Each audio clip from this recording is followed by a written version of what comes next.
Samantala, kumpirmado ng tatakbo sa pagka-alkalde ng Maynila si dating Pangulong Joseph Estrada. Inanunsyo niya yan kasunod ng kanyang paglilipat sa bagong bahay sa Santa Mesa, Maynila.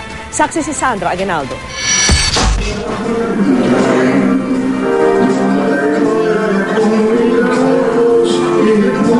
Tila pabaon para kay dating Pangulong Joseph Estrada ang mga titik ng awiting ito sa music video nila ng yumaong best friend na si Fernando Poe Jr.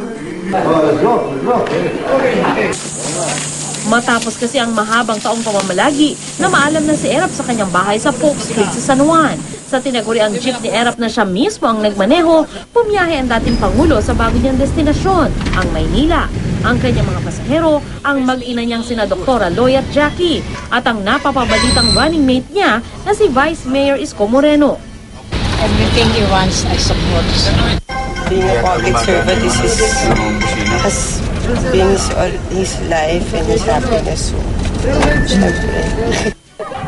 Palapit pa lang sa lilipatang bahay sa Altura Street sa Santa Mesa, Maynila, eto nang sumalubong sa kanila.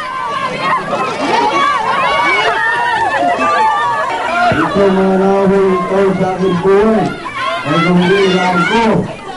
Kamangat ang kabuhayan ng ating mga puspalan. Pagpasok sa bahay, sinundan siya ng lalaking may dalang figuri ng isda. Pampaswerte raw. At sa kanyang paglipat, kinumpirma ni Erap na tatakbo siyang mayor ng Maynila. Formal na rin inilunsad ang tambalan nila ni Moreno.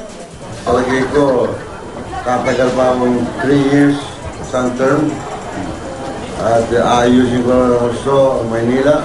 At pagkatapos, ibibigay ko na sa Vice Mayor. Hindi pa naghahayag ng kanyang plano para sa 2013 elections ang tinaguriang Dirty Harry ng Maynila, ang kasalukuyang alkalde ng lungsod na si Alfredo Lim.